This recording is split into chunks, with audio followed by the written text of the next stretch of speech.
Weet jy nie dat die Here is besig om in dieselfde krisis met jou op pad te stap, om jou geloof te bou en jou verhouding af te rond, om jou dieper insig te gee wie en wat die Here is. Maar as jy aan die ander kant deur is, dan lig die Here die juk en hy laat jou vrykom. When you are prayerless, you are defenseless. En ek wil jy moet dit bewus raak dat wanneer jy iets release in die atmosfeer, dit moet ontplof.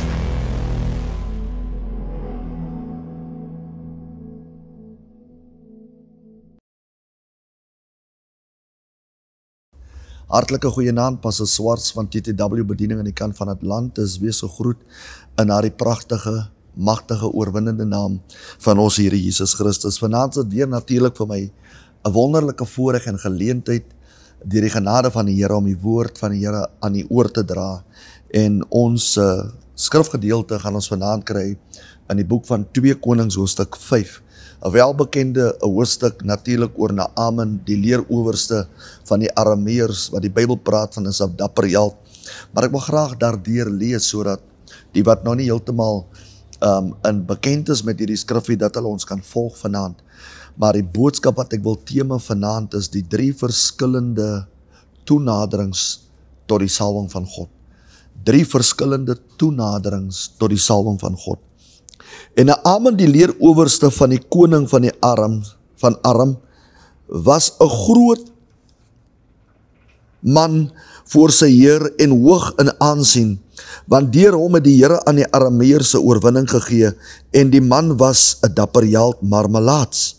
En die Arameërs het in bendes uitgetrek en uit die land van Israel 'n klein dogtertjie as gevangene weggevoer, wat in diens van Naaman se vrou gekom het. En sy het vir haar 'n meesteres gesê, ag, was my heer maar net hier, net by die profeet wat in Samaria is, dan sou hy sy melaatsheid wegneem. Toe gaan hy in en gee dit aan sy heer te kenne en sê, so en so die dogtertjie gespreek, wat uit die land van Israel kom.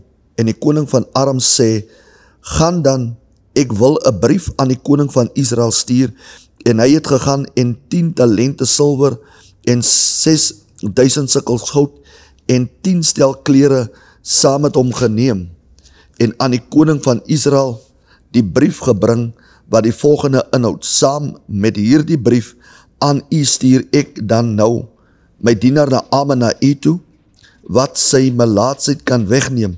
Sodra die koning van Israel die brief gelees, skeer hy sy klere en sê, is ek dan God om dood en lewend te maak, dat hierdie man na my sou stuur om van 'n man sy melaatsheid weg te neem. Erken en sien tog net hoe dat hy 'n geleentheid teen my soek.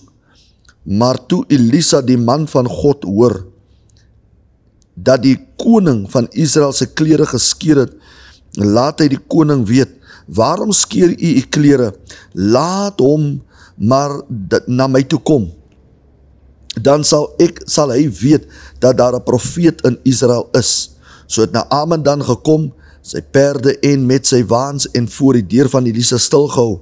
Toe stuur Elisa 'n boodskapper na hom en sê, gaan heen en was jou 7 maal in die Jordaan, dan sal jou vlees terugkeer en jy sal rein word. Maar Naaman het baie kwaad geword en weggegaan en gesê, kyk, ek het gedink, hy sal sekerlik na my uitkom en staan en die naam van die Here sy God aanroep en sy hand oor die plek heen en weer beweeg en die melaatsheid wegneem.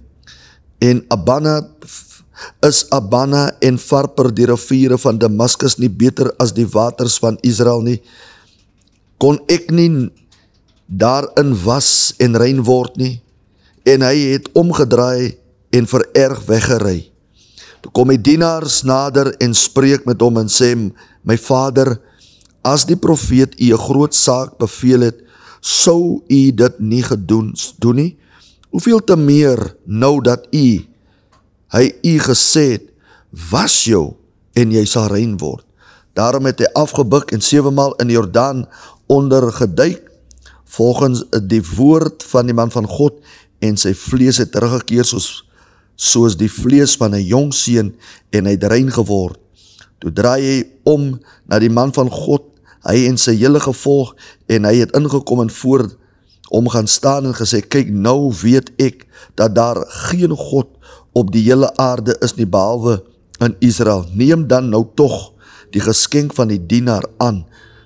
Maar hy sê, so waar as die Here leef, voor wie sy aangesig ek staan, ek sal dit nie aanneem nie.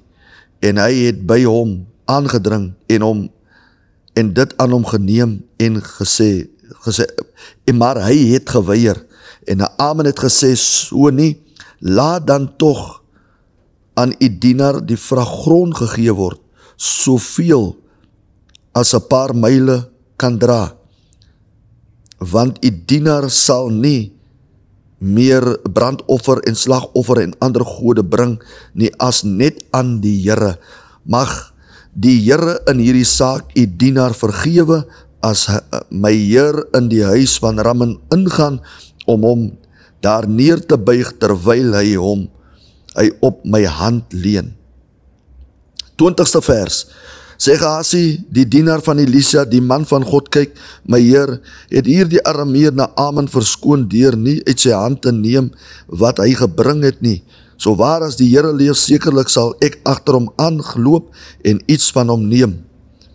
Maar hy, in die 26ste vers, maar hy sê vir hom, het my hart nie saam gegaan toe 'n man van sy wa af omgedraai het jou tegemoet nie, is dit tyd om silwer te neem en om klere te neem en olyfbome en wingerde en kleinvee en beeste en slawe en slavinne.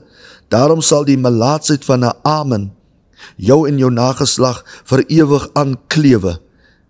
En hy het van hom uitgegaan, melaats so sneeuw. Vader, sien die woord, Vader, heilig die woord, salf my tongelippe van klei, inspireer my deur die krag van die Heilige Gees en gebruik my, Here, tot eer en verheerliking van die soete naam, in Jesus naam, amen. My geliefdes, hier wil ons praat vanaand oor die salwing van die Here, baie belangrik. As ons gaan kyk, wat beteken die salwing? Die salwing beteken eintlik vaardigheid. Daarom as ons gaan bietjie dieper inkyk, kan ons sien dat terwyl Saul afvallig raak in die laar van Israel, het die demone ook geweet dat daar is nie meer 'n gesalfde nie, want die gesalfde is op sy plek nie. Maar God in sy grootheid het die salwing in die laar van Israel versteek in Dawid. En die demon het ook geweet, en daarom het die demon nie gevra, hy soek die gesalfde nie. Hy het gesê, you give me your most skillful warrior. Dan gaan ons nie baie bloed het vandag nie, en dan gaan almal huis toe, maar die een wat gaan val en wat gaan wen, aan hom behoort, moet hy die koninkryk oorhandig, en alles wat binne na die koninkryk is, moet hy ook oorhandig. En weet jy wat gebeur volgende? Terwyl hy approach en hy vra rondom dit, vra hy die vraag, hierdie woord, hy vra, who can you give me, please give me your most skillful warrior. En terwyl hy dit benoem, het Dawid na vore gekom. So dit is 'n duidelike bewys waarmee Satan besig is. Hy weet dat daar is baie gesalfdes. Hy weet dat om die salwing eintlik te kry, is om uit te vind wie is die man wat sit met die skiel, want die salwing is binne die skiel, en die skiel is binne die salwing. En hier sien ons wat gebeur hierso, dat die Bybel praat rondom die salwing, hoe 3 verskillende mense, verskillende toenaderings gehad het tot die salwing. Kom ons begin by die eerste een.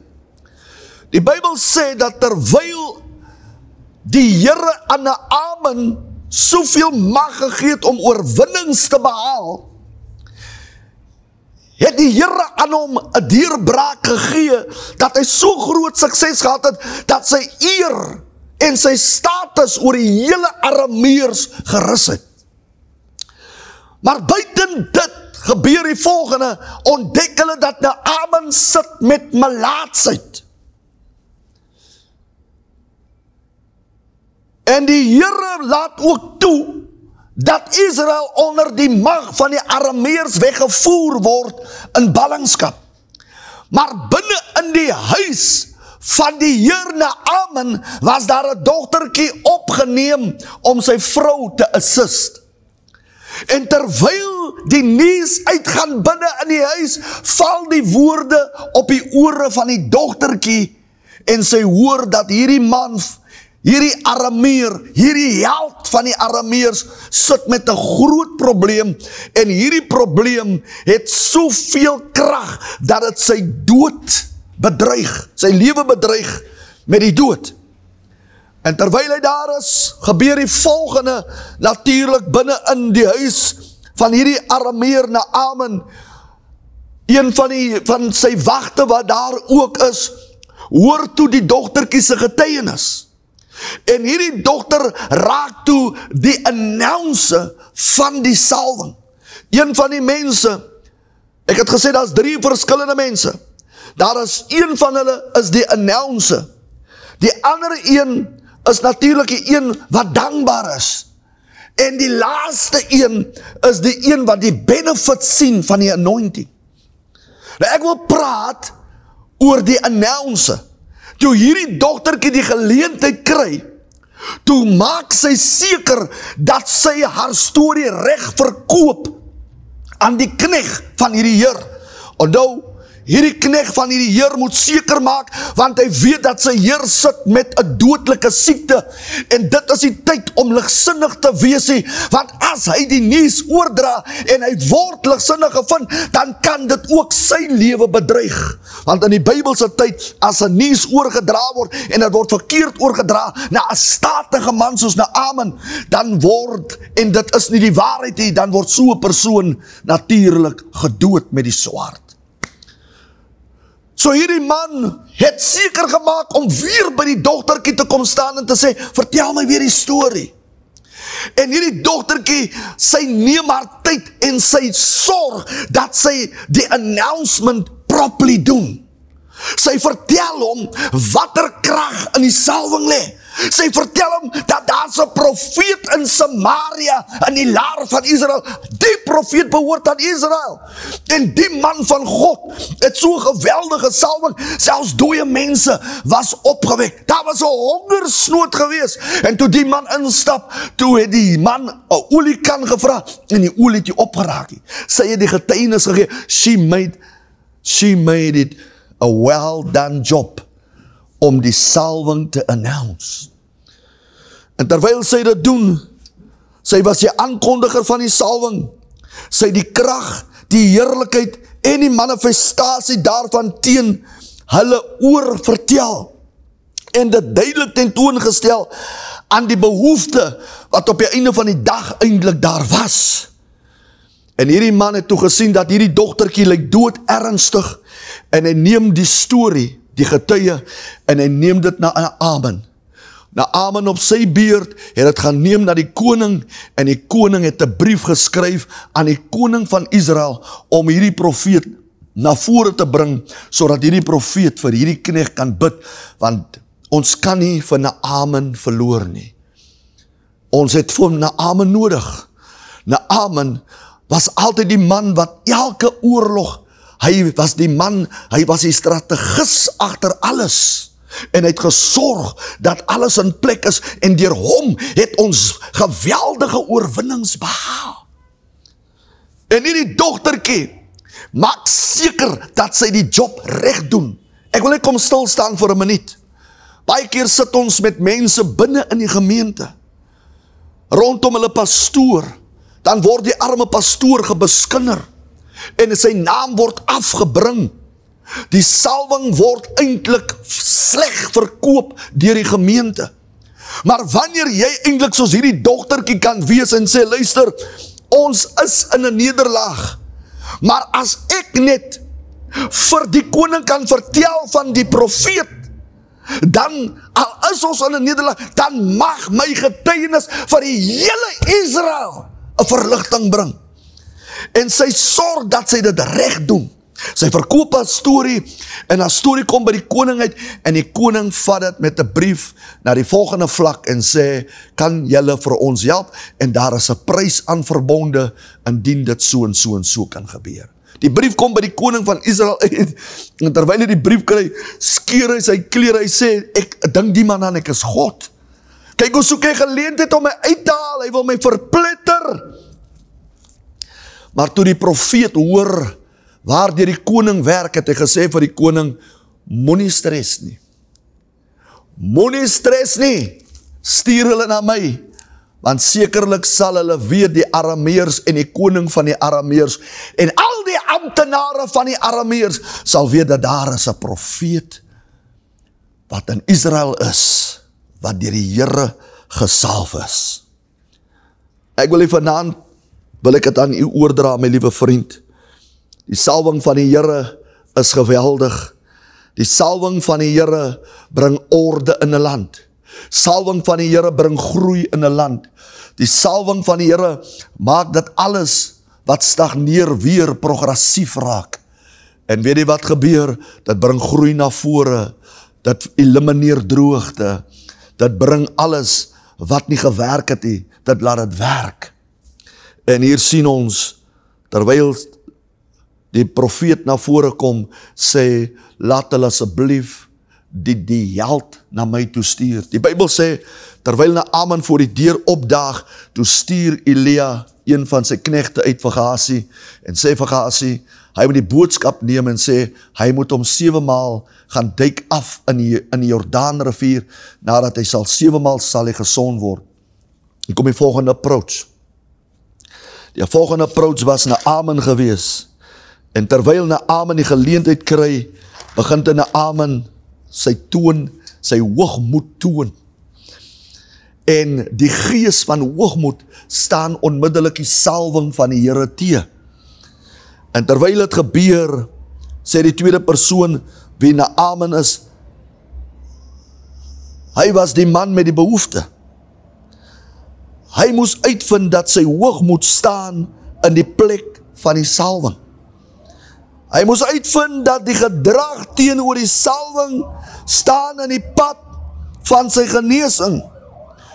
Op einde van die dag, toe hy die respek teenoor die salwing reg kry, toe vind die ruimte van sy genesing plaas vir hom. Toe hy begin dit respek, en toe hy dit begin te eer, en dit begin te erkenning gee. Die Bybel sê, sy Here, sy knegte, sy onderdane moes nader staan en sê, my Heer, wat is toch so swaar, dat u toch net moet gaan? Los maar daar die riviere van Damaskus, ons weet is beter, maar hier sê 'n opdrag, net 7 maal mag u induik, dan is u gesond, wat is dan so erg? Hulle het eintlik gepleit by hom, hulle het gesê, respek toch net die salwing van die Here op die man se lewe, en jy sal sien die manifestasie van hierdie salwing. En weet jy wat? Baie keer sit jy met mense binne die kerk wat nie respek het vir die salwing nie. Jy kom uit vir gebede, niks gebeur vir jou nie. Listen to this one. The anointing you respect is the anointing that you attract. As jy begin die man van God, dit wat God op die man van die Here gesit het, in jou kerk, in jou bediening respekteer, dan sal jy sien hoe die Here samewerking gee. Want die Bybel sê in die boek van Romeine, dat die roeping en die genadegawe van God is onberouwlik. Ja, daar was baie mense wat van Elia geskinder het, van al sy flaws, van al sy foute, want hy was die perfect. Geen mens in die aarde was perfect, of is perfect. Dit was net die Here Jesus, wat perfect in die aarde gekom het, en perfect die aarde verlaat het. Elke priester, elke koning, Dawid het sy foute gehad, Salom het sy koning gehad, het sy foute gehad, Elia en Elisa het hulle foute gehad, hy het self so gegaan, dat hy sy geloof het hom ook verlaat, hy het hom gaan versteek onder 'n besembos, soveel flaws in every man of God's life.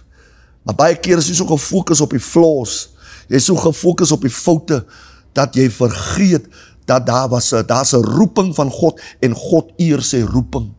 God eer sy salwing, wat hy op die roeping geplaas het.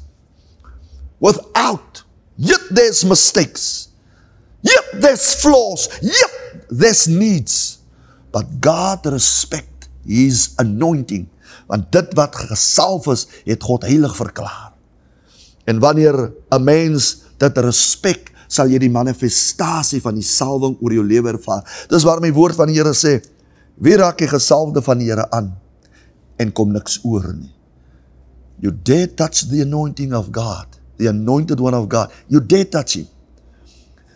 Jy sal die verantwoordelikheid van die woord wat uitgegaan het, sal jy verdra, en sal jy moet ervaar. So, Naaman was aan die tweede persoon, maar weet jy wat het die tweede persoon getoon?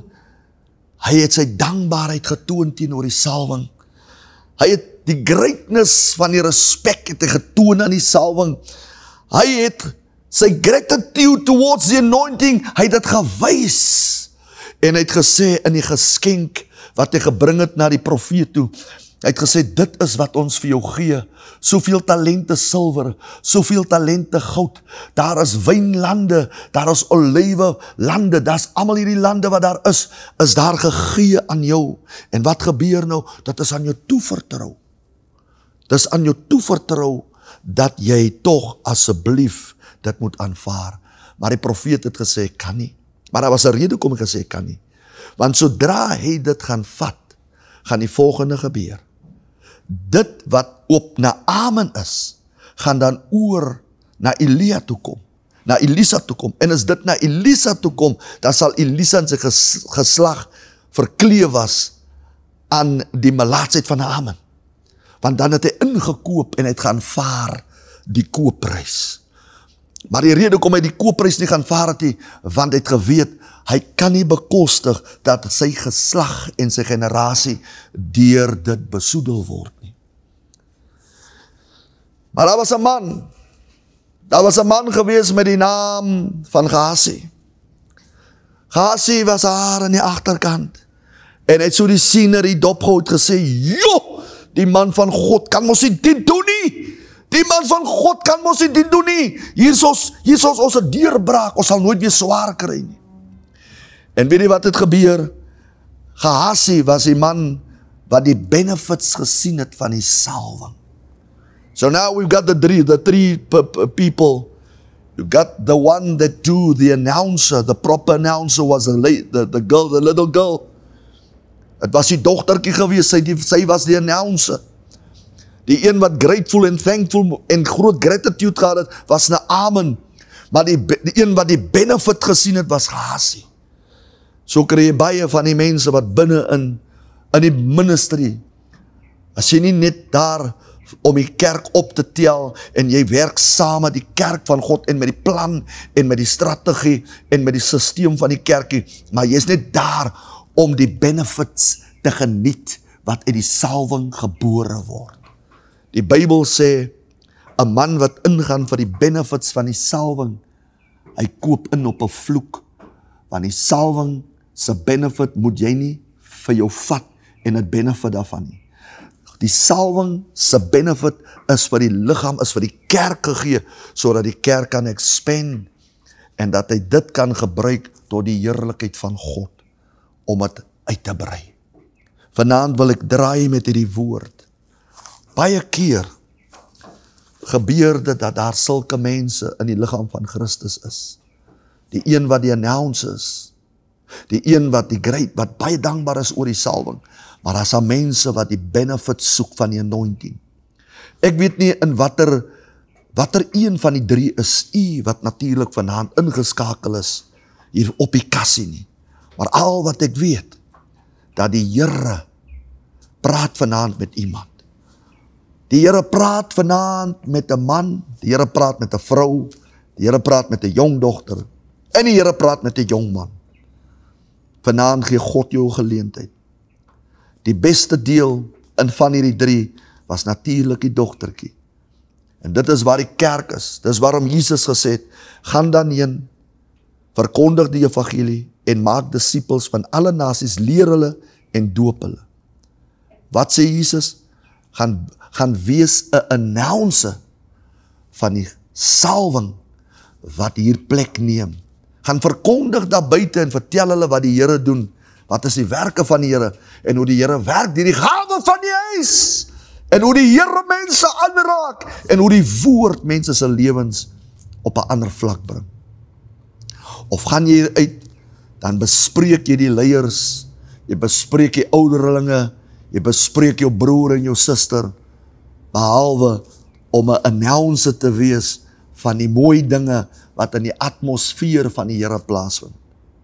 As jy vanaand daar staan en jy weet, Here, hierdie woord praat eintlik vanaand saam met my, wil ek jou vanaand vra om stil te raak. Ons gaan vanaand, ons kry geleentheid, ons kry kans om het te bely voor die Here, dat die Here aan ons kan dink, en dat die Here sy genade ryklik oor ons kan maak. Is jy gereed vanaand? My liewe vriend, wil ek jy moet vanaand saam met kom bid. En ons vra die Here vanaand om ons vry te maak, ons aan te raak, sodat ons ook 'n salwing sal dra, om 'n announcer te raak van die heerlikheid en die salwing van hierdie huis. In Jesus naam. Vader, ons sê vir U baie dankie. Here, Dawid sê dat die woord van die Here is 'n lig vir my pad, is 'n lamp vir my voete. Dankie dat U vanaand deur die woord gespreek het. En ons vanaand vermaan het, tereggewys het, sodat ons kan terugkeer op ons plekke, om announcers van die anointing te kan raak. En nie die benefits van die salwing kan geniet, Here. Ons moet nie daar wees nie. Ons moet kan wees by die plek waar hierdie dogtertjie is. Sy het seker gemaak dat sy die boodskap akkuraat oordra. Here, help, vergewe ons as ons gekom het op die plek, Here, om die boodskap verkeerd oor te dra. Vergewe ons as ons gekyk het wat ons kan kry uit die kerk uit tot ons voordeel. Vergewe ons, Here, en help ons dat ons kan kom op die plek vir hulle wat behoeftig is daar buite, hulle wat sit soos Naaman, wat dalk hulle laaste oomblikke in die oë staar van die dood, Here, dat ons die boodskap sal akkuraat oordra, dat hulle tot inkeer kan kom. Vader, ons vra dit en ons bid dit in Jesus naam. Amen. My liewe vriend, mag die Here vir U wonderlik seën. Tot volgende week sien ons mekaar weer op hierdie kassie. 'n Goeie aand. Weet jy nie dat die Here is besig om in dieselfde krisis met jou op pad te stap, om jou geloof te bou en jou verhouding af te rond, om jou dieper insig te gee wie en wat die Here is. Maar as jy ander kant deur is, dan lig die Here die juk en hy laat jou vrykom. When you are prayerless, you are defenseless. En ek wil jy moet dit bewus raak dat wanneer jy iets release in die atmosfeer, dit moet ontplof.